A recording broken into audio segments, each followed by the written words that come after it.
Assalamualaikum warahmatullahi wabarakatuh. Kami dari kelompok 1 akan menjelaskan penilaian dan evaluasi UBD terkait kemampuan menjelaskan. Adapun kami dari kelompok 1 terdiri dari Dita Aulia Febriani, Debbie Anggraini, Ainun Rahma, Debbie Zahera Alsi, Abdul Hamidi, David Demelo, dan Ahmad Valinjalius. Kemampuan menjelaskan terbagi menjadi 6, yaitu akurat, koheren, dibenarkan, sistematis, dan prediktif. Kami akan menjelaskan yang pertama, yaitu tentang akurat. Menurut KBBI, arti akurat adalah teliti, seksama, cermat, dan tepat benar. Dengan arti tersebut, akurat adalah kata sifat yang digunakan untuk menerangkan suatu kata. Kata ini digunakan untuk menekankan suatu keadaan yang tepat sasaran, tidak meleset, dan sempurna. Akurat artinya teliti, seksama, cermat, dan tepat benar. Akurat merupakan kata sifat yang digunakan untuk menerangkan suatu kata. Contoh dari kalimat kata akurat yaitu yang pertama, bidikan pemanah Indonesia sangat akurat. Yang kedua, perhitungan pembuatan gedung tertinggi di Indonesia sangat akurat. Yang ketiga, pengukuran suhu dalam ruangan pendingin sangat akurat.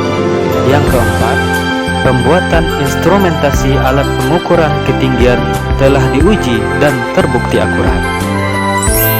Baiklah, selanjutnya koheren. Koherensi didefinisikan sebagai sebuah pola keterkaitan antara bagian yang satu dengan bagian yang lain, sehingga kalimat memiliki kesatuan makna yang utuh. Dengan kata lain, bahwa koherensi mengandung makna pertalian antara kalimat yang satu dan yang lainnya. Koherensi juga berarti hubungan timbal balik yang serasi antar unsur dalam kalimat. Hubungan koherensi adalah keterkaitan antara bagian yang satu dengan yang lainnya, sehingga kalimat memiliki kesatuan makna yang utuh.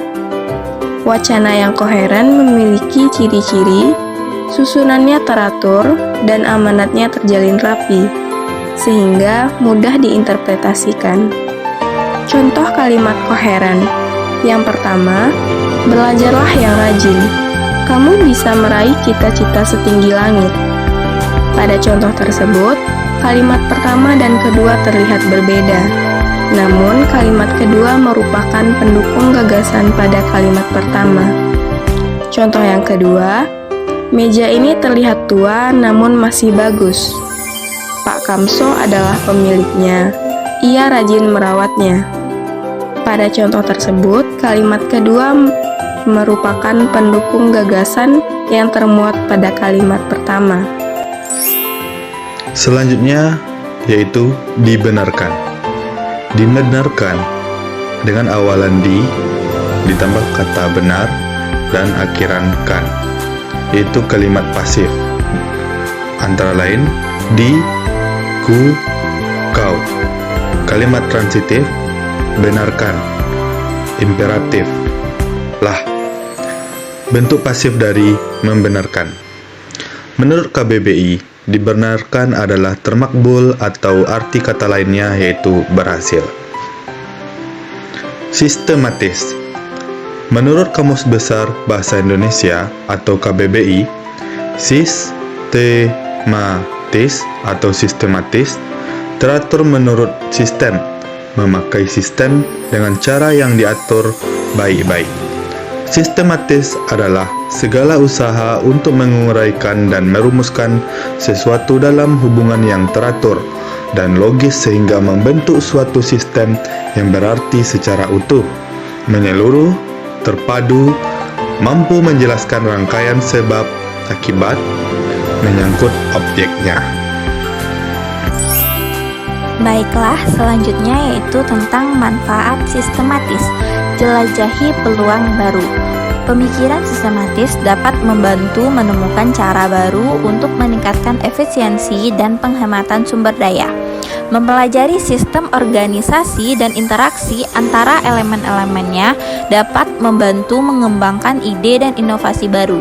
Ini juga memungkinkanmu untuk mengidentifikasi masalah dengan cepat dan menguji solusi baru untuk masalah ini.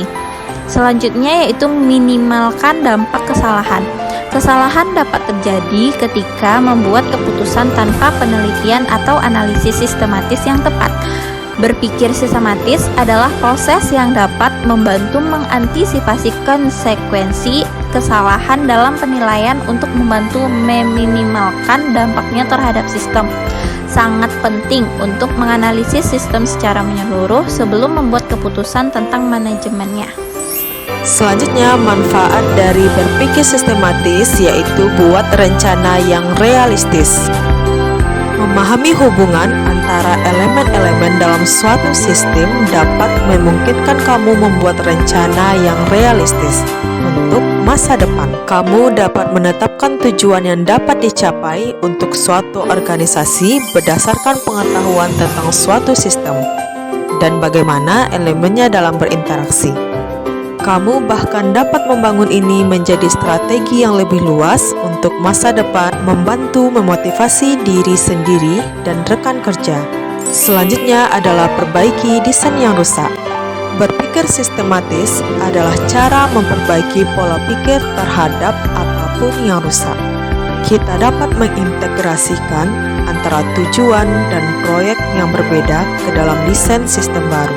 Selanjutnya, kemampuan menjelaskan dalam aspek prediktif. Prediktif dalam istilah filsafat adalah meramalkan apa yang terjadi di masa depan berdasarkan masalah di masa kini. Prediktif dalam penilaian seperti peserta didik melakukan perencanaan yang disusun secara benar dan akurat, serta dapat menggambarkan apa yang akan terjadi setelah dilakukannya suatu tindakan sesuai dengan program yang disusun. Selanjutnya yaitu prediktif dalam penelitian. Pengertian penelitian prediktif adalah studi yang ditunjukkan untuk memprediksi atau memperkirakan apa yang akan terjadi atau berlangsung pada saat yang akan datang berdasarkan hasil analisis keadaan saat ini. Penelitian prediktif dilakukan melalui penelitian yang bersifat korelasional dan kecenderungan. Melalui penelitian korelasional ini, selain mendapat korelasi yang dicari antara dua atau lebih dari dua variabel, juga dapat dihitung regresinya. Ciri-ciri penelitian prediktif ini yaitu bersifat sistematis, logis dan ilmiah, disusun secara efisien, harus dapat memberikan bermanfaat, serta analitis. Dalam suatu penelitian, seorang peneliti juga harus mempunyai sikap yang objektif, kompeten, dan faktual, yang artinya peneliti harus dapat mengumpulkan, menjelaskan, dan juga menganalisis hasil temuan datanya berdasarkan fakta yang diperoleh tanpa menggunakan harapan yang bersifat abstrak. Jadi kesimpulannya adalah peserta didik dalam kemampuan menjelaskan ketika 1. Mendeskripsikan suatu ide dengan kata-kata sendiri, 2. Membangun hubungan antar topik, 3. Mendemonstrasikan hasil kerja, 4. Menjelaskan alasan, cara, prosedur, menjelaskan sebuah teori menggunakan data, berargumen, 5. Mempertahankan pendapatnya. Sekian penjelasan dari kelompok 1. Terima kasih. Wassalamualaikum warahmatullahi wabarakatuh.